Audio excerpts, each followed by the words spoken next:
E isso vai nos ajudar. Tá gravando. E isso não vai ajudar também em momentos um pouquinho mais, quando a gente até tem problemas, né? Então, entender bem onde é que eu quero chegar, o que é a nossa visão, como é, as pessoas que falam bem falam como é que eu impactaria o mundo, né? Mas a gente, vamos dizer, como é que a gente vai se sentir bem em contribuir, vamos dizer, para o ecossistema mesmo. Então é isso. Você quer esperar mais um pouquinho, Rafaela? Já tá dando É 15. 11h04, acho que a gente já pode prosseguir. Vamos lá, então com você agora. Maravilha! Então, no evento de hoje, nós vamos falar sobre planejamento de marketing B2B para 2024. E o nosso palestrante desse evento é o Danilo. O Danilo é engenheiro italiano e especialista em desenvolvimento de mercado para segmentos B2B, com foco no Brasil e América Latina. Muitos anos de experiência, desde multinacionais a pequenas empresas em consultoria estratégica. O grande diferencial que traz é aquele choque de realidade, desmistificando as promessas de milagres tão comuns no mundo da internet e principalmente nos segmentos de marketing. Antes de definir o que fazer, é essencial entender o que não fazer. Nossa, que legal. Vamos lá, Rafaela. Muito obrigado. Até por isso eu gosto de falar deixar claro que o marketing é uma parte do seu negócio, mas não é só isso, né? A gente vai ter uma convidada especial hoje, até falando um pouquinho da marca, de como a marca vai trazer essa atração. Mas vamos lá. E quem que é a Rafaela, gente? Rafaela é uma profissional da área de marketing e atualmente ocupa o cargo de supervisora na Notopo.com. Sua especialidade está em análise, planejamento e verificação de projetos estratégicos que têm um impacto significativo no sucesso da empresa. Rafaela é guiada pelos valores de persistência, demonstrando determinação e resiliência ao enfrentar desafios e integridade, agindo sempre com honestidade e ética em todas as interações. E eu posso provar isso. Vamos lá, vamos ao Muito que obrigada. acho ficar mais interessante. Então, vamos lá. Como a Rafaela falou, esse evento vai ser de como se fosse um seriado, 2 episódios, né? Hoje a gente vai falar de diagnóstico e no próximo, dia 30 de novembro, a gente vai falar de plano de ação. E esse ponto é muito importante porque, tanto no marketing, mas de forma geral, também nos negócios, a gente vai direto para o plano de ação, né? Que vamos fazer, tudo bem, mas hoje mesmo eu recebi uma pergunta: qual que é a melhor forma de fazer isso? A melhor forma de atingir cliente, leads? Então, a primeira eu preciso entender qual que é a sua situação atual. Como é que você, quais que são os seus desafios, o que que seus concorrentes estão fazendo? A trazer até um pouquinho a análise do Porter, né? Sobre a análise das forças do mercado. E aí, a partir disso que a gente criou uma metodologia, que inclusive foi o tema, a gente aprofundou mais no mês passado, e se vocês quiserem, tem um link do webinar do mês passado, eu também tenho um link explicando mais curto como funciona a metodologia Free, que a gente usa para identificar o momento da empresa, né? Free significa em inglês livre, né? A gente gosta de usar esse sentido como livre de fórmulas, a gente não gosta de fórmula pré-criadas, vamos dizer, mas é também um acrônimo, então cada letra identifica o momento da sua empresa, e o momento da sua empresa é muito importante para entender qual é a melhor estratégia. Se você não fez ainda nenhuma venda, você está na fase F, first, de primeira venda, e a sua estratégia não pode ser uma estratégia de escala. Só que, infelizmente, a gente lê isso, vai, escala a sua empresa, só que ainda não teve a primeira venda, nem validou.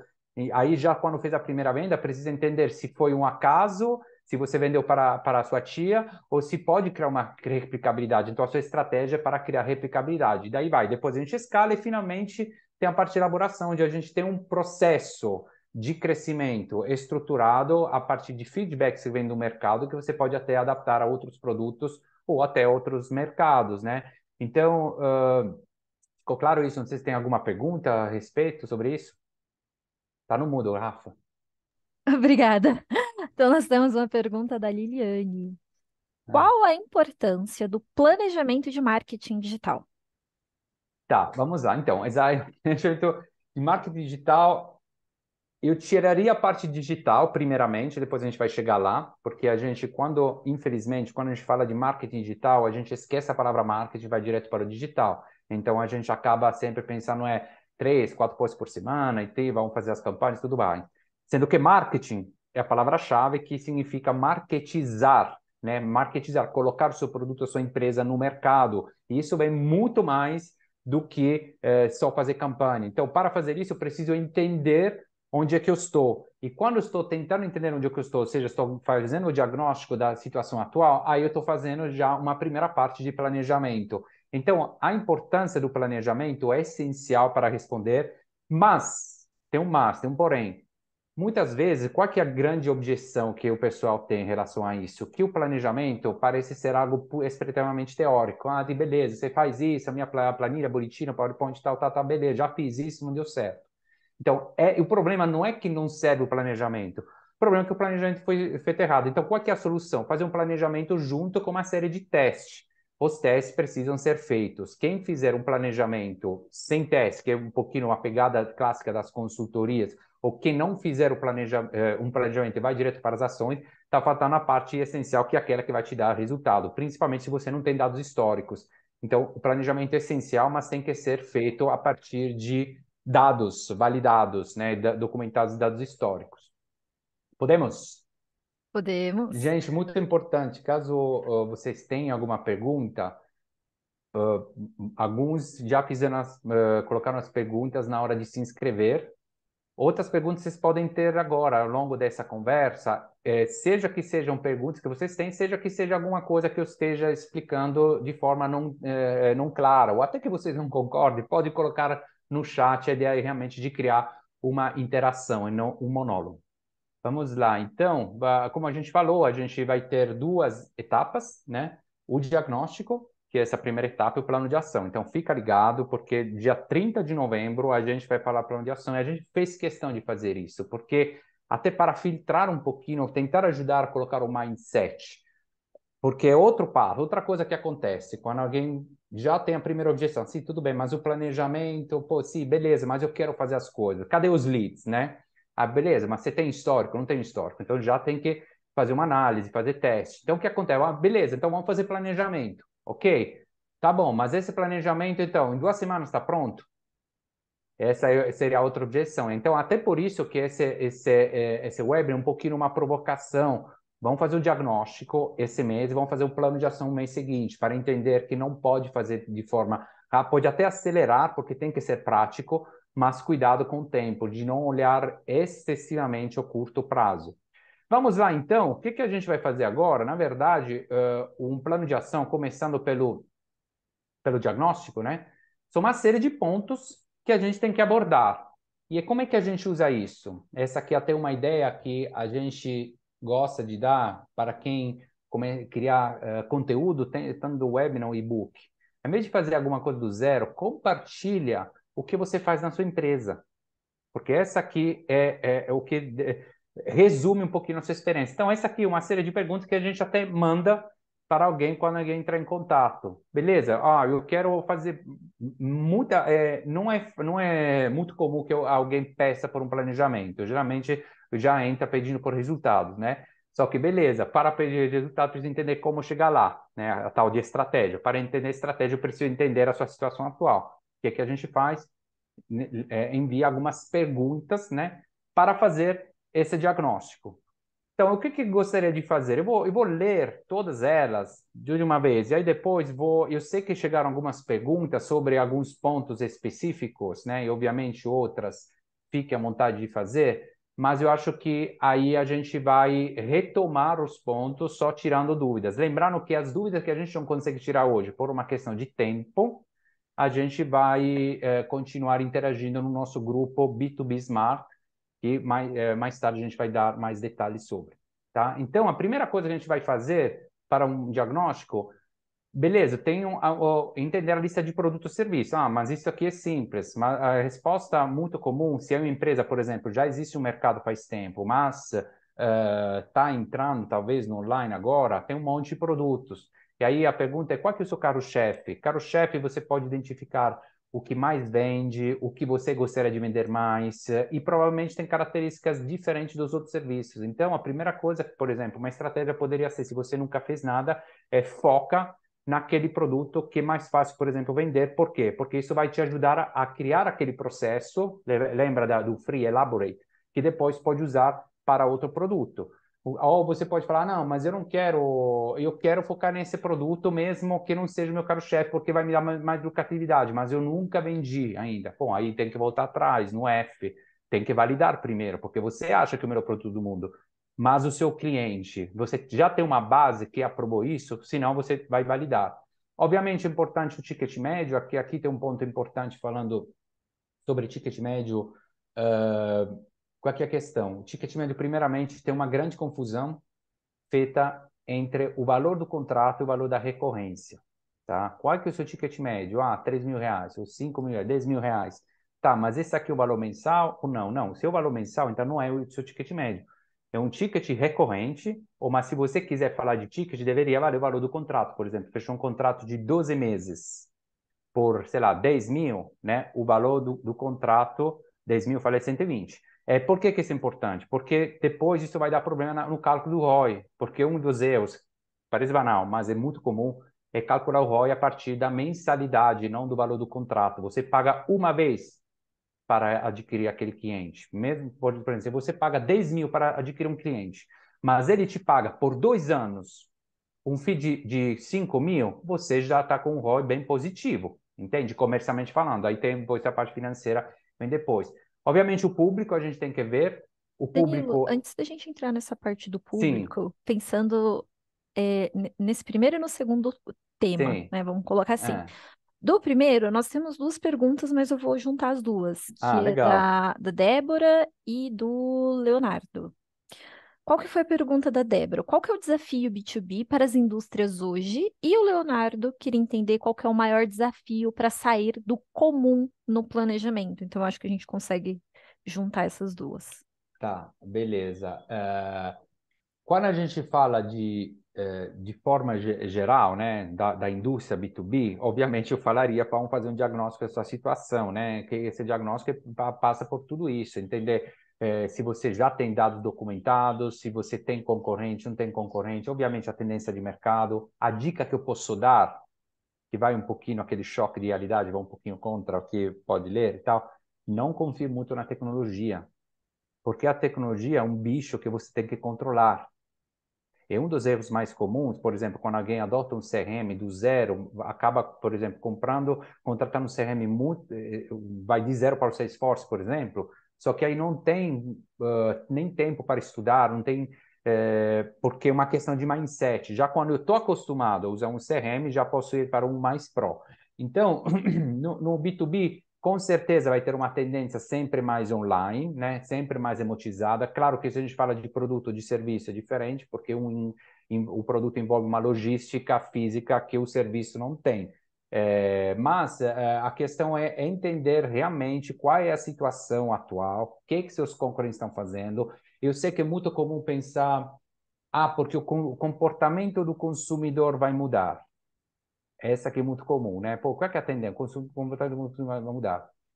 Mas aí eu li um livro que chama Sapiens, uma breve história da humanidade, não sei se vocês conhecem, acho que se puderem compartilhar depois aqui, que mostra, né, como a essência do ser humano é a mesma, desde a pré-história, desde os Homo erectus e tal.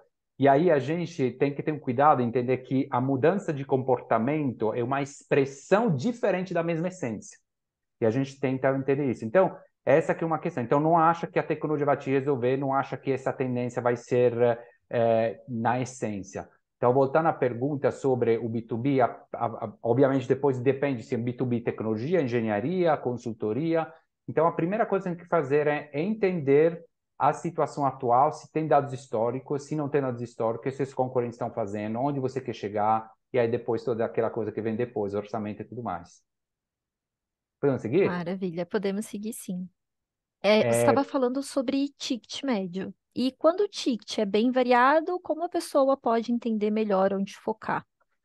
bom, aí volta a questão do produto e isso vale sempre quando a gente tem uma variedade de coisas. No dia a dia a gente tem uma variedade de tarefa. A resposta sempre é eu não tenho tempo. Só que todo mundo tem 24 horas por dia. O que muda entre uma pessoa e outra é a prioridade.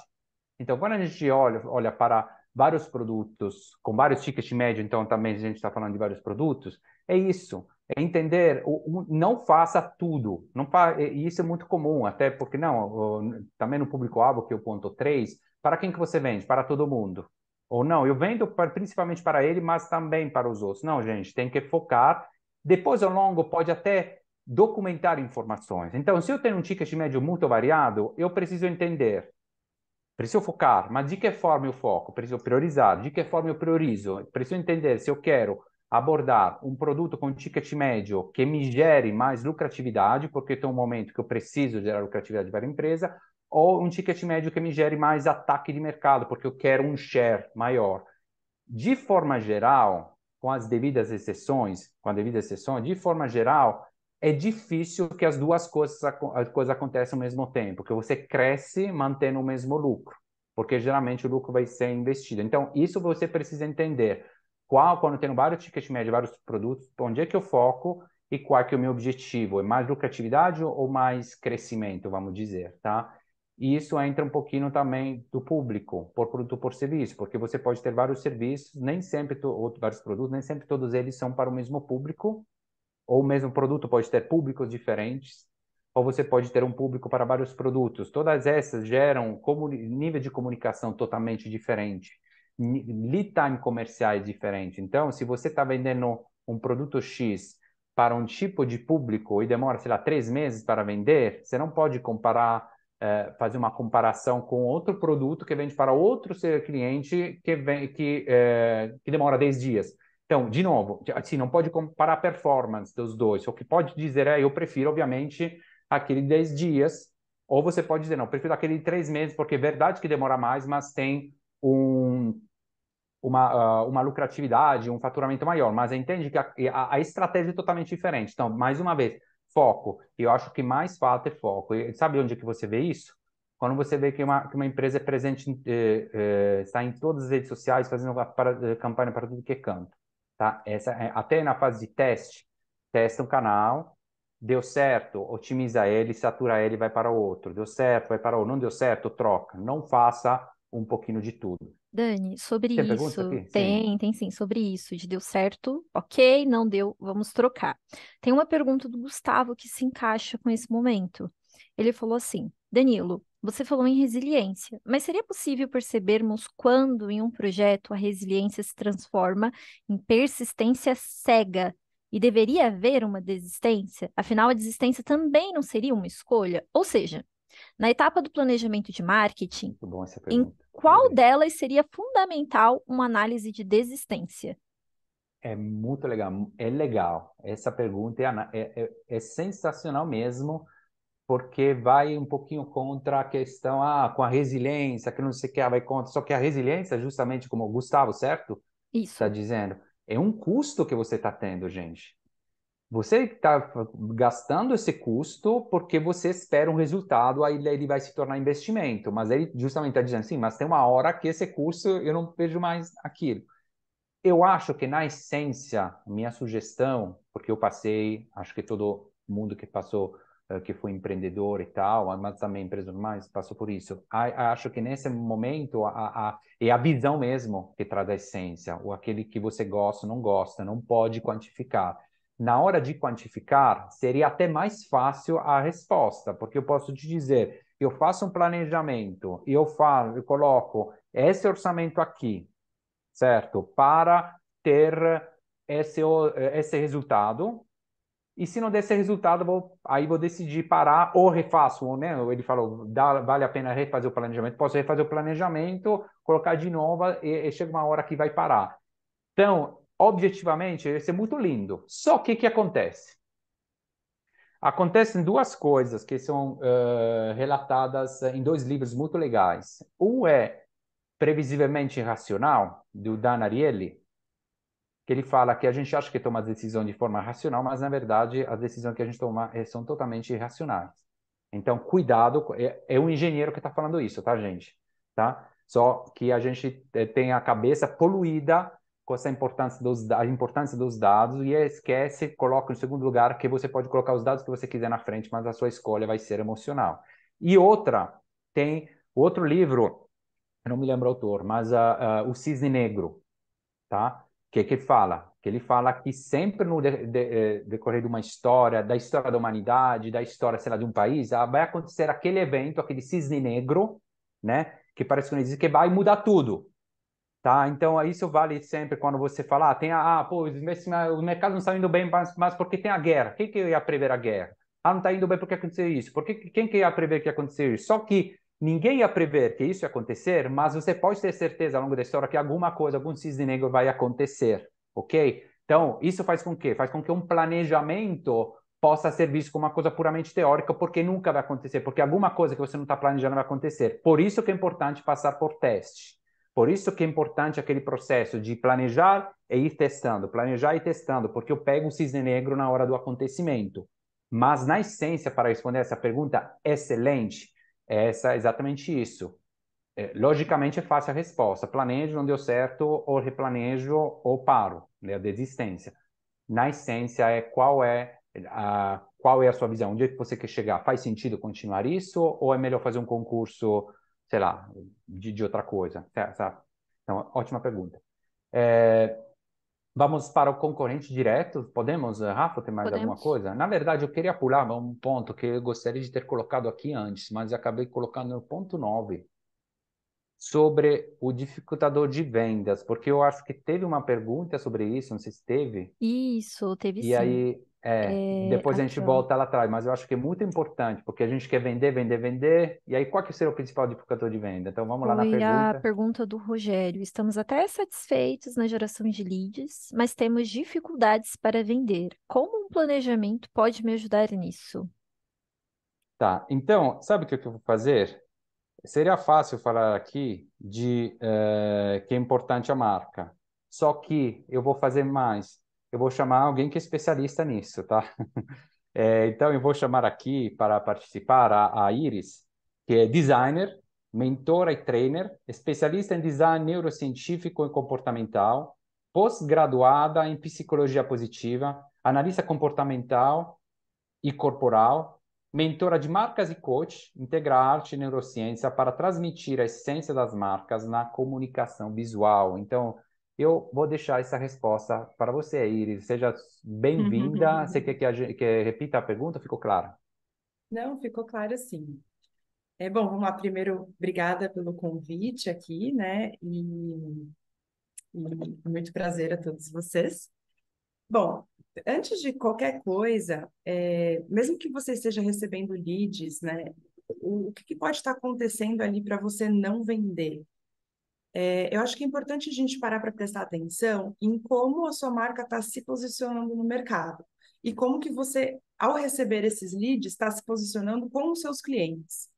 Né? Então, será que a sua marca passou exatamente a mensagem que ela deveria ter passado? Ou será que os leads que vocês estão recebendo são leads frios, porque vocês não souberam se posicionar direito, independente se eu estou falando de campanha ou não, tá? Quando eu falo posicionamento, eu falo da questão de como a marca se apresenta, de que valores ela vende. Eu sempre falo e repito que nós não vendemos serviços ou produtos, nós vendemos valores, né?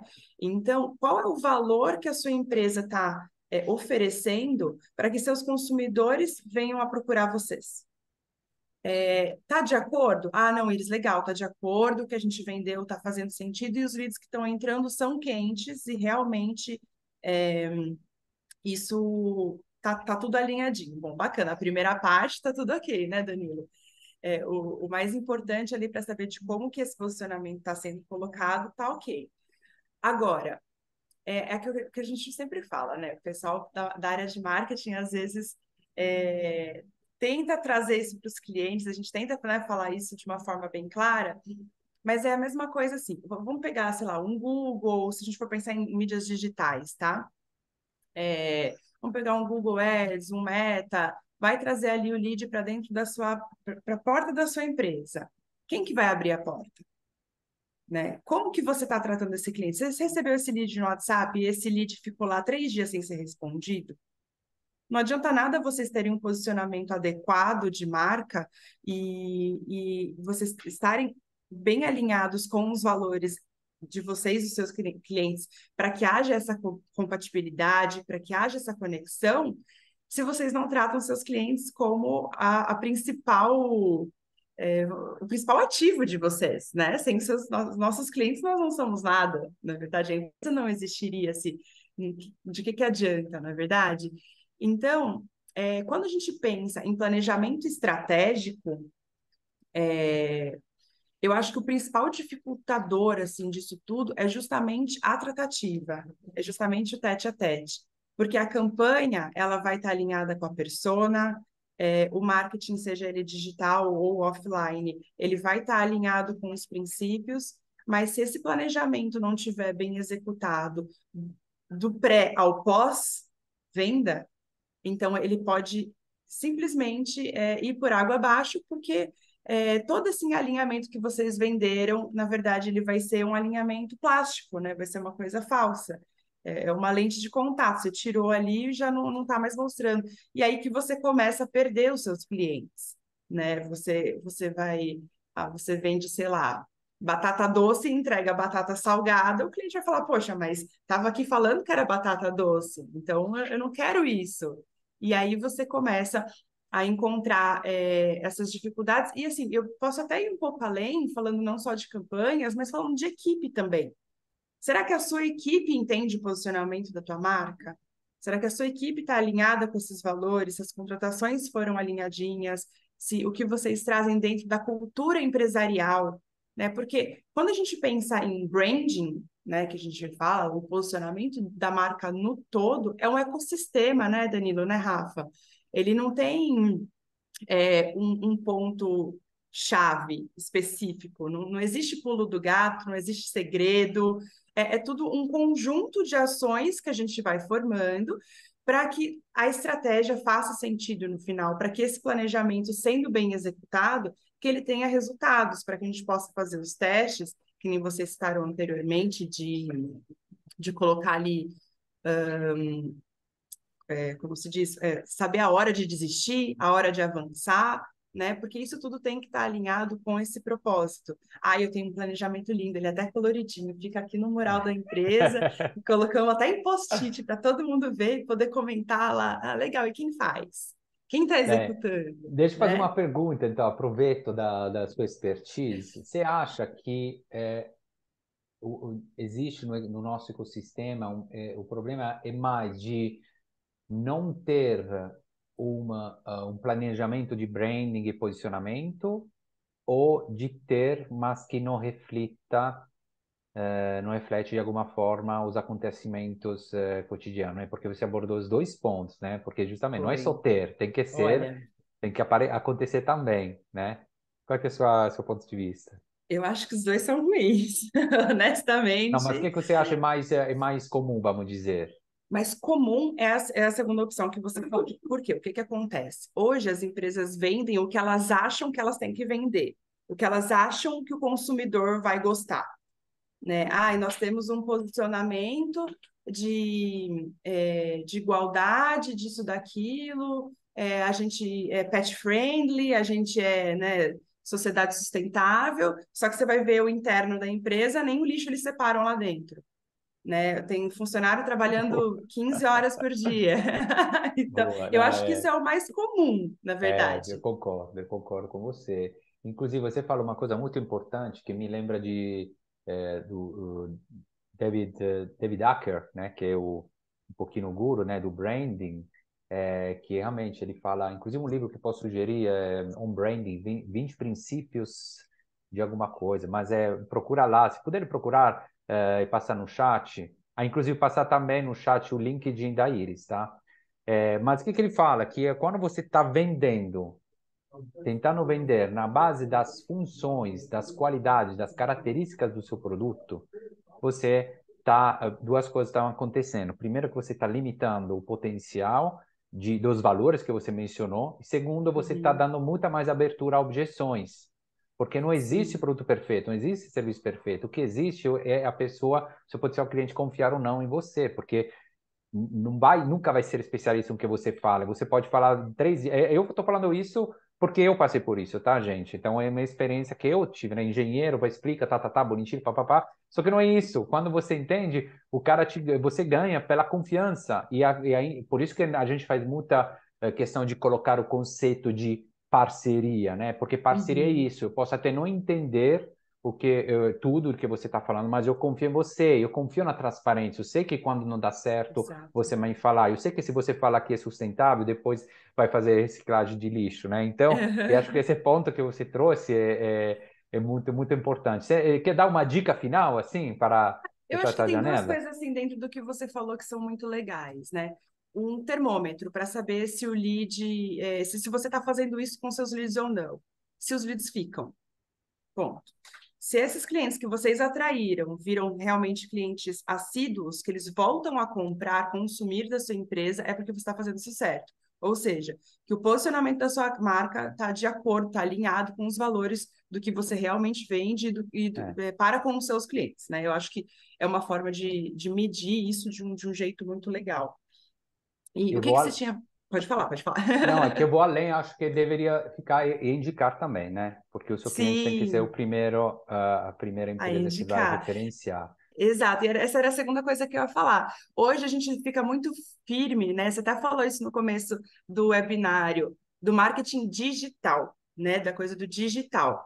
Vamos pensar lá atrás, na época que a gente mal tinha o rádio. Como que funcionava o marketing, então? Como que as pessoas vendiam? Como que elas faziam o comercial delas? É o famoso boca a boca, é a famosa É, indicação. Então, se é. você sabe que seus clientes estão indicando, também é um termômetro muito válido para isso. E aí você vê que o seu posicionamento está alinhado com o que realmente você quer entregar. Muito bom, Iris. Eu agradeço muito por essas pílulas Muito de obrigada, sabedoria, Iris. Eu que de agradeço. expertise. Coloquei o Acho livro que aí no chat para vocês. ok, ótimo, muito legal. Vamos botar. Muito obrigado, seja sempre bem-vinda. Foi realmente uma conversa enriquecedora. Aí eu acho que voltando para a nossa lista aqui, listinha de informações-chave, claramente aí pegando de novo o gancho do meu propósito de desmistificar promessa e tal, e do free, essa lista não quer ser exaustiva, como quando a gente cria um template de um cliente ideal, como quando a gente cria um projeto, um template de projeto. A gente trabalha muito com template, mas o que vai fazer a diferença é a adaptação à sua necessidade. Tem algumas informações aqui ou na definição de um cliente ideal que podem não fazer sentido, tem outras que estão faltando. Então, mais uma vez, aqui um guia e você, caso você queira, precise, né, fazer um diagnóstico mais detalhado da sua empresa, entra em contato. A gente tem vários modelos de parceria, até para indicação e tudo mais. Então, isso entra em contato para perguntar mais. Concorrentes diretos. Vamos lá, ponto 4. Concorrente direto, né? No ecossistema de startup é muito comum essa questão de vamos criar um novo mercado, vamos criar uma coisa nova que não existe. Alguém vem e fala, mas o que são os seus concorrentes? Eu não tenho concorrente. Pode até não ter concorrente, mas se não tiver concorrente, não tem mercado. É a base. Então, significa o quê? Significa que se você está sem concorrente, esquece fazer uma estratégia de vendas. Tem que fazer uma estratégia de geração, não de demanda, geração de mercado. Tem que criar um mercado para depois vender lá dentro. Caso você tenha com os concorrentes diretos, né? Obviamente a gente analisa o direto. Caso não tenha concorrente direto, por exemplo, pode usar outros benchmarks. O que significa um benchmark que não é direto? Significa que, por exemplo, você vende um software aqui no Brasil que você está trazendo de fora. Então, você realmente não tem ninguém para aqui. Então, por um lado, você tem que criar um mercado, porque se não tem, é porque ninguém. Pode ter certeza que alguém já pensou aquela sua ideia linda, pode ter certeza que outra coisa que eu quero desmistificar, a coisa mais fácil hoje em dia, ao meu ver, é ter ideias, ser criativos. Agora, na implementação é do vamos que vamos. Pode ter certeza, qualquer genialidade que você possa ter pensado, você, eu, né, todo mundo, possa ter pensado, pode ter certeza que alguém, não no mundo, mas ao redor de, sei lá, 10 quilômetros, pensou já a mesma coisa. A diferença é quem faz e quem não faz. E quando você faz, se ninguém implementou aquilo, é porque não achou isso como prioritário para ele, mas enfim, significa que você tem que criar o mercado. Então você poderia, se não tem concorrente direto, pegar um benchmark de fora, por exemplo, alguém que fez a mesma coisa em outro mercado, que de novo vai ter que analisar e adaptar para o seu mercado, ou caso você tenha concorrente direto, você tem que fazer. Vou dar alguns exemplos que eu gosto de dar. Por exemplo, eu quero fazer blog. Pega os seus concorrentes diretos, eles estão fazendo blog? Já fizeram blog? Sim, não. Tem ferramentas para ver se deu ou não deu certo. Caso não deu certo, vamos entender. Você pode falar, pô, não deu certo porque não foi feito bem, ou não deu certo porque talvez um segmento em que o blog não funciona, né? A mesma coisa, em que redes sociais? Claro que quando eu escolho um canal onde está sempre passando por... Ou pego os dados históricos, tem que fazer teste, eu começo a ver onde é que está o meu público. E o concorrente vai me ajudar a entender, pô, como é que ele está se posicionando? Está mais no Instagram, está mais no LinkedIn, né? Claro que é mais fácil falar, B2B é LinkedIn, B2C é Instagram, só que não é também assim, porque a gente acaba meio que misturando tudo, a gente é a mesma pessoa com um chapéu diferente, né? Tem o pessoal né, diretores que estão no TikTok também. E as Então, pessoas muitas vezes acabam generalizando o B2B inteiro e o B2C é, exa- inteiro. E exatamente. cada um tem ali as suas peculiaridades, digamos assim. Exatamente. Então, é mais fácil desmistificar essa coisa de tudo, né? Claro que é mais fácil B2B, por quê? Porque o LinkedIn nasceu para isso, tá? Mas, ao mesmo tempo, por exemplo, se você vender um produto B2B de B2C de altíssimo padrão, você poderia também fazer isso no LinkedIn, por quê? Porque é mais fácil identificar, testar, sempre testa, mas é por quê? Porque é mais fácil identificar as pessoas pelo cargo. Então, indo para uma segmentação de alto padrão, por exemplo. Então, isso precisa ser estudado e adaptado. Tem alguma pergunta sobre concorrente ou a gente vai para a próxima? Tem, mas você já acabou que Ah, respondeu, que era como convencer o meu cliente se não tenho concorrentes para comparar o meu diferencial, a pergunta da Ana. aí tem que criar. Gente, mas esse ponto, eu sei que eu falei, mas é bom reforçar, porque é um ponto bastante comum. E a gente já teve situações dessas. Se você não tem concorrente, não tem mercado, tem que criar o mercado. Então, lembra no free, pensar que você está pensando numa estratégia de escala, você não vai fazer. Você daqui a pouco vai desistir. Vou voltar na questão do Gustavo, né? Vai desistir. Mas aí, porque né? Não vai dar certo, mas porque você colocou um objetivo inviável, não é smart, né? Até por isso que a gente fala de B2B Smart, que é o nosso grupo, volta a lembrar no WhatsApp. Aí, quantidade de contatos na sua base, ponto importante, né? Bom, quero vender leads, né? Que a Iris também, a gente conversou sobre leads, né? E tal, mas aí leads, o que é leads? Leads é trilha, né? Em inglês, né? É frio, quente, baixar leads, pegar leads hoje é simples, barato, né? Tem muitas plataformas que entregam isso de graça, só que o que acontece? Esse leads é quente, não é quente, interessado, interessado, interagiu, não interagiu, baixei, por exemplo, e aí entra um pouquinho uma questão também tecnológica, por exemplo, o e-mail, o leads e-mail, chegou a saturar e ser tão barato de pegar e saturar o tanto que o tipo de resposta, vamos dizer, como oportunidade, não resposta por e-mail, né, que o te respondeu, mas o tipo de resposta interessada, vamos dizer, é muito baixo, caiu, o que é diferente do que era 3 anos atrás, quando estava mais ou menos começando. Então, essa aqui, se eu tenho um lead por e-mail, ou tem outro tipo de canal de acesso, um contato direto pelo LinkedIn ou um contato direto pelo WhatsApp que ele me autorizou, que eu não estou prospectando. Então, eu preciso entender isso. Mas eu tenho 3.000 leads. Beleza, mesmo que seja uma base e-mail. Ok, beleza. O que você está fazendo aí? São engajados? Não, não são engajados. Aí já a gente teve um caso que você fala, não, eu tenho, se não me engano, eram 24 mil, se não me engano, né? Mas eu não sabia como criar essa interação. Aí a gente propôs, vamos fazer então um trabalho de cutucar esses leads para entender realmente se são ou não frios. Não, mas eles não são frios, então eles não são quentes, não servem para nada. Então eu perguntei, então joga fora. Não, mas não quero jogar fora. Então, se não quer jogar fora, é porque você não tem certeza que seja. Então, se você não tem certeza, tem que testar. Agora, já caso você não tenha leads na base, aí já volta atrás da metodologia, ou seja, na sua base de contato, não tem lead, ou não tem CRM, às vezes, quando não tem, eu quero dizer, ela tem uns 100, 200 leads e tal, e como praticamente não tem nada, não justifica um trabalho de automação, é um trabalho ainda puramente manual, então já, por exemplo, se você colocar um trabalho de automação em cima de 100, 200 leads, você está gastando mais tempo para configurar um sistema que eu tenho que manter do que entrar em contato com cada um deles de forma personalizada. Então, caso você não tenha isso, você tem que fazer um trabalho mais voltado a criar esses primeiros contatos e gerar visibilidade e depois credibilidade. O que isso significa? Significa, pegando de novo o gancho da Iris, que não pode, se você fizer um trabalho de prospecção, porque vamos dizer não tem leads, é que é leads, a sua meta, a sua métrica, objetivo para ver se deu certo, não pode ser a venda, gente. Não pode, esse aqui é outro erro comum, porque tem plataformas vendendo prospecção, oferecendo prospecção, mas prometendo venda. Tem uma plataforma de prospecção de leads, promete venda. Só que entre a prospecção e a venda tem todo aquele processo de credibilidade que é outra coisa totalmente diferente. Então, a gente precisa entender isso. Qual é o seu sistema de criação de credibilidade com os seus leads? Porque senão, se você já abriu a porta com aqueles leads que você quer prospectar, isso já é uma métrica de sucesso. Então, um objetivo alcançado. Então, a gente precisa entender bem claro para definir a estratégia, o planejamento, se a gente está no zero, se a gente está tem 1.000 leads, se a gente tem 24, se são engajados ou não. E aí a gente vai para os dados históricos documentados. Você pode me cortar, viu, Rafa, se tiver alguma Beleza. Tem uma pergunta? aqui, Ah, então pode falar. é da Cristiane.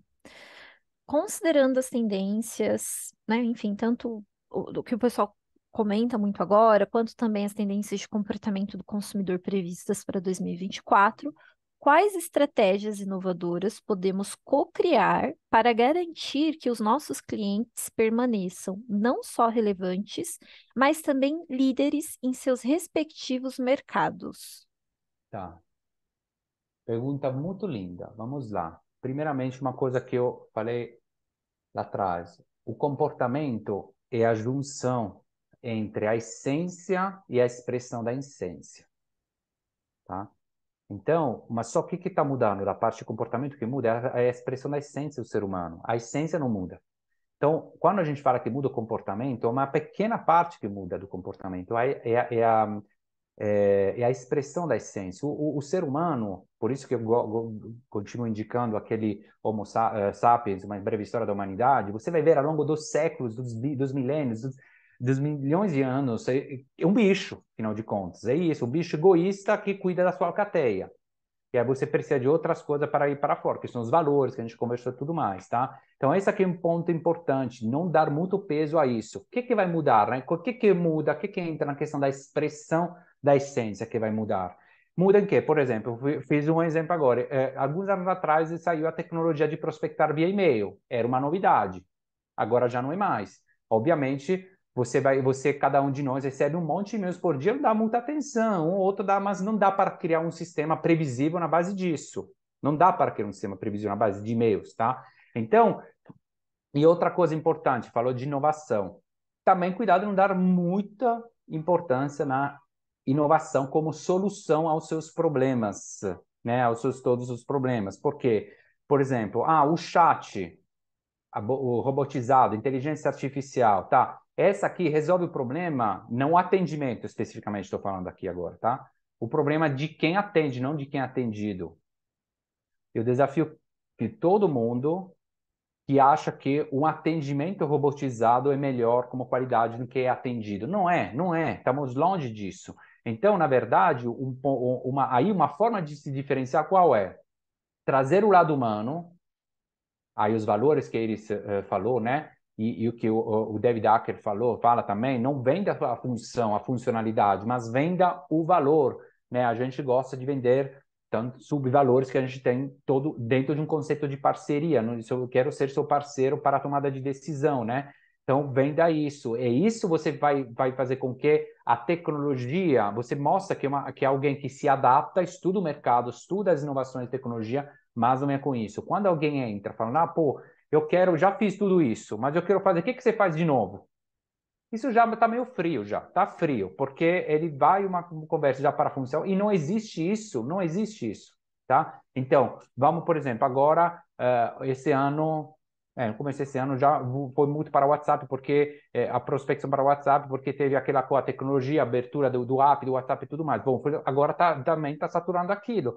Então, bom, o que está mudando? O comportamento do ser humano, em que parte? Na parte da expressão, não na parte da essência. A essência do ser humano vai continuar sendo alguém que cuida da própria cadeia e que é alguém que compra valores mais do que funções. Tá? Esse ponto é importante. Então, Isso, acho e que essa até aqui. entrando nessa questão, Dani, de valores e não de funções, é interessante porque essas plataformas utilizam um dado, por exemplo, tem uma pesquisa que fala que 89,4% das pessoas recorrem ao WhatsApp quando procuram suporte. Suporte. E aí, o que que você faz? Você automatiza aquilo ali por uma Pois é, pessoa que não vai exatamente. resolver o problema nenhum, mas você está usando esse dado para É, comprovar que se é precisa automatizar. ótimo ponto. Por que que a pessoa por que que vem essa estatística? Por que que o pessoal ia para o WhatsApp? Exatamente para sair do bot. Agora, uma vez que você levar o bot para o WhatsApp, aí o cara vai sair do que saco que você que de novo entrar no bot. É isso. Isso vai gerar uma mudança de comportamento, mas na parte da expressão, não na parte da essência. A essência é essa, eu quero um atendimento humano, gente. Quando você hiperotimiza, já é diferente, estou falando já do atendimento, tá? Porque já é diferente quando eu uso, por exemplo, o chat GPT para fazer algumas perguntas e tudo mais, aí já tem que entender os limites para ter onde vai, mas é outra questão. Mas quando a gente fala de atendimento humano, né, aquele disca um, disca dois, você sabe já que vai querer falar com o atendente, só que só demora a esperar até falar com o atendente. Então, esse aqui é um ponto muito chave. E quando a gente fala de dados, outra coisa que eu sempre falo, cuidado, né? Ter essa coisa. Quando eu estudava, o difícil era achar as informações, né? Hoje em dia a informação não é mais um ativo, vamos dizer, né? Na verdade, o ativo é o contrário. A gente acaba acumulando informações e não consegue priorizar e aí se perde. Informações, tarefas, tal, tal, tal, tal, tal, e a gente o desafio é outro. O que eu vou jogar fora? Muitas vezes eu falo para o time, deleta essa tarefa, deleta esse livro, deleta, limpa, limpa, limpa. Aquele 5S, né, japonês, lá daquela metodologia, não sei se alguém sabe dessa metodologia do 5S, o 4S pode até complementar. Mas, enfim, cada dado, se você precisa ser contextualizado, cada estudo. Minha esposa é médica, de vez em quando traz os estudos, porque é medicina, não sei quantos, mas qual é o contexto? Se eu faço uma análise de dados baseado no ecossistema africano, eu não posso, ou americano, não posso generalizar e dizer que vale aqui, a não ser que eu veja que aqueles dados que eu coloquei no contexto valem aqui. Então, se a gente não contextualiza, o dado não faz nenhum sentido. Quando você me fala de um case que é 30% das empresas fazem isso como uma coisa positiva, eu posso te responder que 70% não faz. Então, eu estou usando o mesmo dado para falar exatamente o contrário. Então, cuidado quando a gente usa os dados para uma análise objetiva, porque a análise objetiva é somente dentro de um contexto específico. E se a pessoa não te entrega os contextos onde vale esse dado, é um dado que não vale para nada. Vamos lá? Vamos, Dani, Não, como a não. gente já está aqui com uns 10 minutinhos, eu vou acelerar aqui uma pergunta que eu acho Tá, que é vai lá. É que é interessante. mais importante as perguntas, tá, gente? E podem Sim. continuar depois no WhatsApp também. Do Marcos. Ele comentou assim: diante de um cenário extremamente dinâmico e imprevisível, quanto devemos reservar de porcentagem do faturamento para o fundo de marketing? Como deve ser a distribuição do fundo de branding, ferramentas, ou seja, plataformas de prospecção e assim por diante, e publicidade e divulgação? Tá, vamos lá. O padrão, né, de mercado, geralmente entre 5 e 7, vai depender do segmento. Por exemplo, eu estava vendo em agronegócio, 3% do faturamento para marketing é suficiente. Em outros lugares, 5, 7, até chegar às vezes a 10.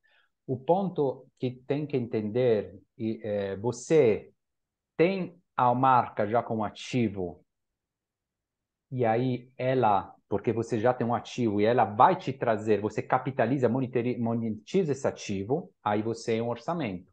Você não tem a marca que traz, que você pode monetizar, aí já é outro orçamento porque vai criar uma marca. Então, um exemplo muito simples é a questão do prédio, né?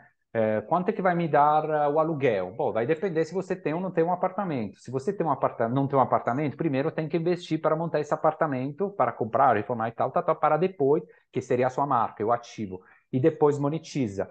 Agora, se você quiser ir lá alugar, não tem o que alugar, não vai dar. Então, essa que é a questão. Só que o que acontece? Aí, voltando sempre àquela pergunta, por isso que eu fiz questão de antecipar, aquela pergunta 9, que é que acontece? Mas como vamos gerar leads para vender, tal, tal, só que você não tem a marca que faz a sua atração.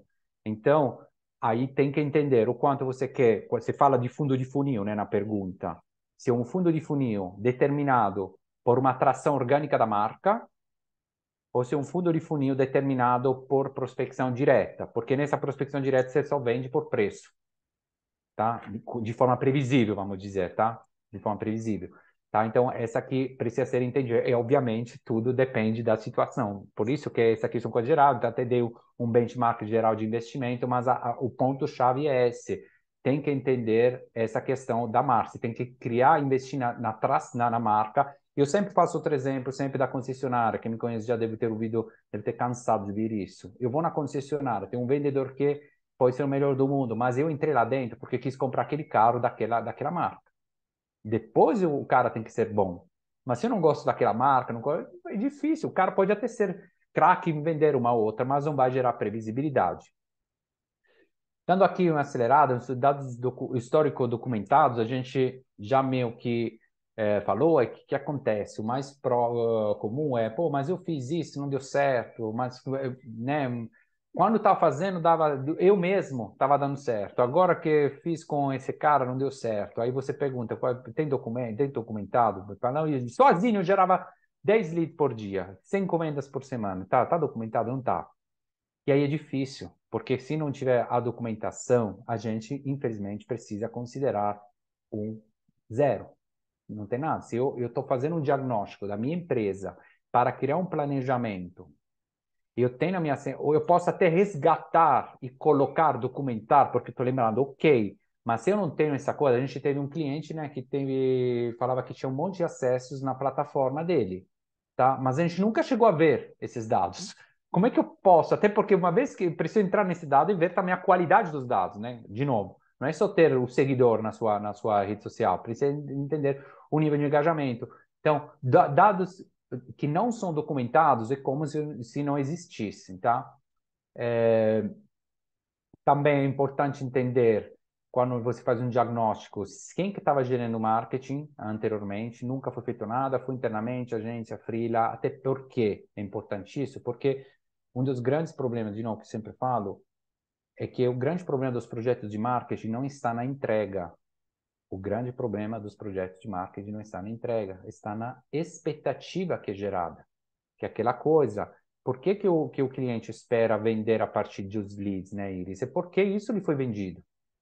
Isso foi vendido. Então, essa aqui polui, é uma postura que polui o mercado, mas o cliente também entra com essa expectativa.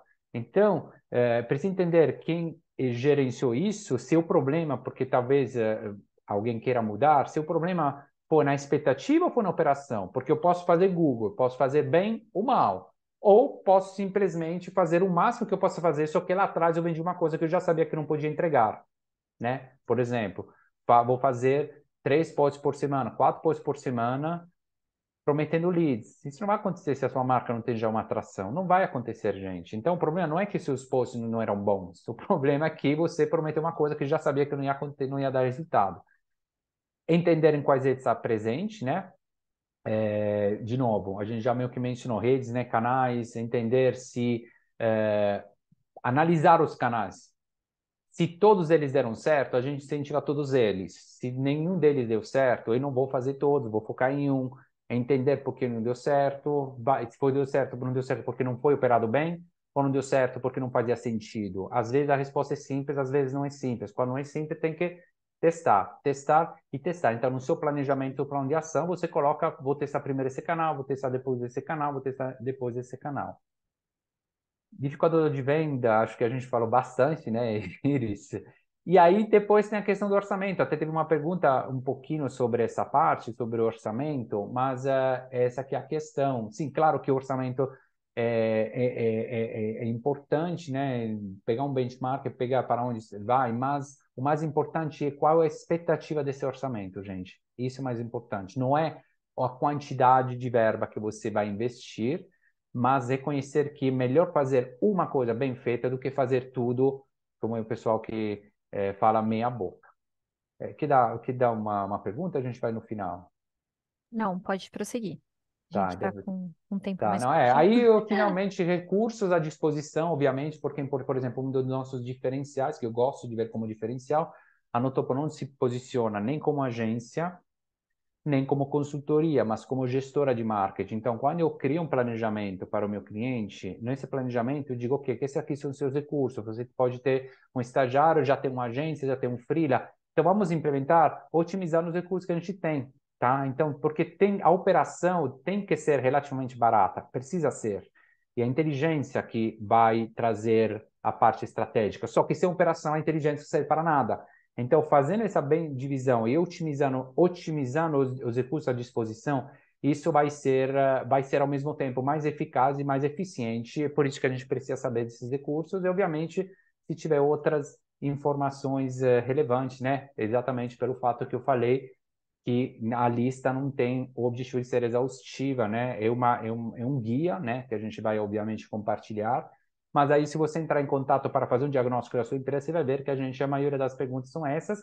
E aí você pode colocar outras informações, obviamente, mas são depois na tal de call de briefing, entenderam como é um pouquinho mais de perto a sua história, a sua posição, os seus valores e tudo mais. Tem algumas perguntas para antes de encerrar? Tá no mudo. Até temos algumas aqui, só que a gente também precisa comentar do grupo, que muitas vão ser Vamos me respondidas ali uma no pergunta e o resto a grupo. gente vai para o grupo, dai. Beleza. Então, diante do cenário digital em constante evolução para 2024, como podemos integrar as novas plataformas e tecnologias de forma eficaz em nossas campanhas, garantindo experiência do usuário coesa e otimizada para maximizar o ROI dos nossos clientes? A Ipa, pergunta da quantas coisas Thaisa. juntas. É, Tá. por isso que é melhor. Não, vamos lá. Vamos fazer assim. Vou dar uma resposta sucinta e depois a gente vai convidar para entrar no grupo do WhatsApp para continuar a conversa. Beleza. Primeiramente, primeiro ponto, eu sempre falo, eu nunca vi um sistema de integração entre plataformas que funcionasse 100%. Nunca vi existir. Então, cuidado, toda vez que você integra, tem que considerar o seu custo de manutenção da integração, que vai cair, que não vai dar certo, que aquela informação não passa e tudo mais. Primeiro. Segundo, não coloque muita fé na tecnologia. A tecnologia vem para otimizar os seus processos, os seus problemas operacionais que você tem, tá?